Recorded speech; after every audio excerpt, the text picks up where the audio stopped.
Hello guys, nightmare with Avika channel पर मैं अविका आप सबका स्वागत करती हूँ। आज मैं आप लोगों के सामने जिस घटना का वर्णन करने जा रही हूँ, जिस घटना के बारे में बताने जा रही हूँ, वो जिस पर बीती है उसका नाम है नेहा। उन्होंने जो बातें मुझसे बताई हैं वो मैं आप सबको बता रही हूँ, आपके साथ साझा कर रही हूँ। ये जो घटना है, ये घटना उस समय की है जब नेहा के 12th क्लास के फाइनल एग्ज़ाम्स चल रहे थे। अब एग्ज़ाम्स चल रहे थे तो जाहिर सी बात है उसका ध्यान सिर्फ़ और सिर्फ अपनी पढ़ाई पर ही होगा। नेहा का जो घर है वो बहुत बड़ा नहीं है और उसके घर के नीचे के पोर्शन में जब टीवी चलता है तो टीवी की आवाज़ पूरे घर में सुनाई देती है और ऐसे में नीचे बैठकर पढ़ना उसका बहुत मुश्किल होता है। और शाम को 7 से 11 बजे तक जो नाटक आते हैं, जो सीरियल आते हैं, वो उनका पूरा परिवार देखता है। और उसने ऑब्जेक्शन किया तो सबने एक ही बात कही कि तुम छत पे जाके पढ़ लो, छत पे भी तो एक रूम बना हुआ है, या फिर तुम छत पे बाहर बैठ के पढ़ लो, और वैसे भी गर्मियों के दिन हैं, ऊपर आराम से पढ़ पाओगी। फिर नेहा ने भी कोई बहस नहीं की और उसने कहा इन लोगों को टीवी देखने देते हैं, और वो जो है छत पे चली गई अपनी कॉपी किताबें लेकर के पढ़ने के लिए, और वो जो है ऊपर पढ़ने लगी। पढ़ते पढ़ते उसको 1 घंटा हुआ होगा कि अचानक उसको जो है उसकी मम्मी की आवाज़ सुनाई दी। उसको लगा कि उसकी मम्मी जो है उसको पुकार रही हैं, नेहा नेहा। तो नेहा बड़बड़ाई, बताओ मेरे पेपर चल रहे हैं और फिर भी मम्मी पुकार रही हैं। उन्हें पता है कि मैं पढ़ रही हूँ ऊपर। खैर फिर वो नीचे गई कि लाओ देख लेती हूँ, पता नहीं कौन सा ज़रूरी काम हो इसलिए बुला रही हूँ। तो वो बड़बड़ाती हुई नीचे गई और सीधी किचन में पहुँची और मम्मी से कहा, क्या है मम्मी, क्यों बुलाया है? उसकी मम्मी किचन में काम कर रही थी। उन्होंने उसकी तरफ देखा और कहा, क्या है, कुछ भी तो नहीं? नेहा ने कहा, कुछ भी नहीं? क्या मतलब? तुमने मुझे बुलाया था ना? तो उसकी मम्मी ने कहा, अरे मैं अपना काम कर रही हूँ, इतना बिजी हूँ और मैंने तुमको नहीं बुलाया। नेहा को अजीब सा लगा।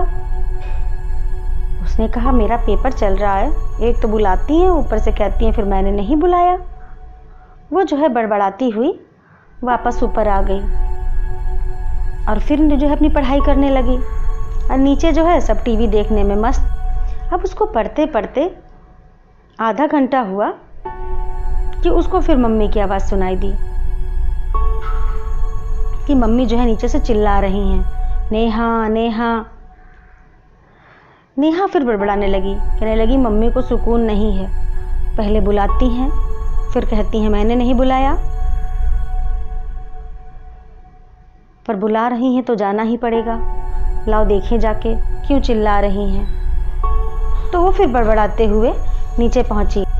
उसने सोचा कि हो सकता है कोई ज़रूरी काम हो और हम जा नहीं रहे हैं, तो ऐसा सोच करके वो फिर नीचे की तरफ भागी।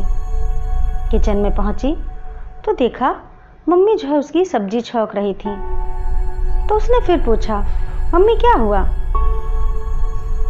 क्यों बुलाया है? तो उसकी मम्मी ने उसकी तरफ देखा और कहा, क्या हुआ का क्या मतलब? और तुम ऊपर पढ़ने गई हो कि बार बार ऊपर नीचे करने? ऐसे तुम्हारी पढ़ाई नहीं होगी, तुम्हारा मन नहीं लग रहा है क्या पढ़ने में? नेहा को बड़ा गुस्सा आया। उसने कहा, एक तो आवाज़ देके बुलाती हैं और फिर जब नीचे आओ तो कहती हैं मैंने नहीं बुलाया, और अब कह रही हैं कि पढ़ाई में मन नहीं लग रहा है। उसने मम्मी से कहा, अरे मम्मी कहाँ टहल रहे हैं हम, तुम ही तो हो, बार बार आवाज़ देके बुलाती हो, ऊपर से जब आते हैं पूछते हैं कि क्या काम है तो बोल देती हो कि हमने बुलाया ही नहीं।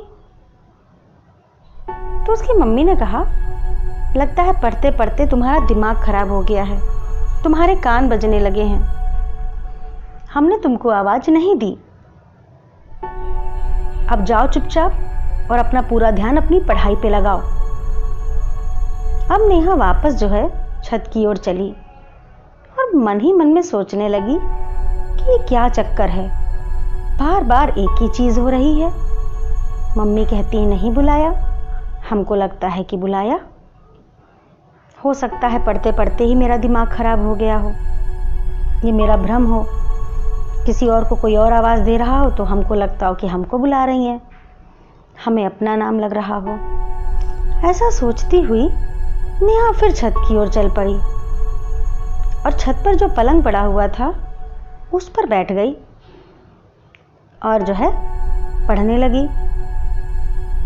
अभी जो है मुश्किल से पढ़ते पढ़ते उसको 15-20 मिनट ही हुए थे कि इस बार जो हुआ उसने जो है उसके दिल की धड़कनें हद से ज़्यादा बढ़ा दी। गर्मी के दिनों में भी उसका पूरा शरीर ठंडा हो गया, उसके रोए खड़े हो गए। इस बार जब वो पढ़ रही थी तो बिल्कुल उसके कान के पास आकर किसी ने उसके कान में कहा, नेहा मम्मी बुला रही हैं। अब इस आवाज को सुनते ही नेहा का खून ठंडा हो गया। उसको कुछ समझ में ही नहीं आया, क्योंकि ये जो आवाज थी, ये आवाज ऐसी थी जैसे किसी ने बिल्कुल उसके बगल में खड़े होके उसके कान में कही हो। अप्रैल का महीना और वो बर्फ जैसी ठंडी हो गई, क्योंकि आवाज बिल्कुल साफ थी, कोई शक नहीं, कोई संदेह की गुंजाइश नहीं, कोई भ्रम नहीं। वो पलटी, मुड़ी, देखा, पर वहां सिवाय सन्नाटे के और उसके कोई और नहीं था। वो सकते में आ गई। इतनी साफ आवाज में किसी ने उसके कान में कहा था जैसे कोई उसके बगल में खड़ा हो, पर वहां पे कोई नहीं था। वो किसे जवाब देती? उसने आओ देखा ना ताओ, तुरंत जीने की तरफ दौड़ लगा दी और सीधे नीचे पहुंचकर उसने सांस ली। ड्राइंग रूम में जाके बैठ गई और उसने सोच लिया कि अब चाहे कुछ भी हो जाए, ऊपर नहीं जाऊंगी, नीचे ही पढ़ाई कर लूंगी, चाहे जैसे कर लूं। वो दिन और उसके बाद 6 महीने तक नेहा रात में छत पे तो गई ही नहीं। आज भी जब वो इस घटना के बारे में बताती है ना, तो उसके चेहरे पे साफ डर दिखाई देता है। आज भी जब वो ये बात बताती है तो उसका शरीर ठंडा हो जाता है, उसके रोए खड़े हो जाते हैं, क्योंकि उसने साफ साफ आवाज सुनी। बिल्कुल उसके कान में किसी ने कहा, नेहा नीचे जाओ, मम्मी बुला रही हैं। तो दोस्तों, कैसी लगी आप लोगों को ये घटना? अच्छी लगी हो तो लाइक करिए, शेयर करिए और ऐसी ही और घटनाओं के बारे में जानने के लिए मेरे चैनल को सब्सक्राइब करिए। धन्यवाद।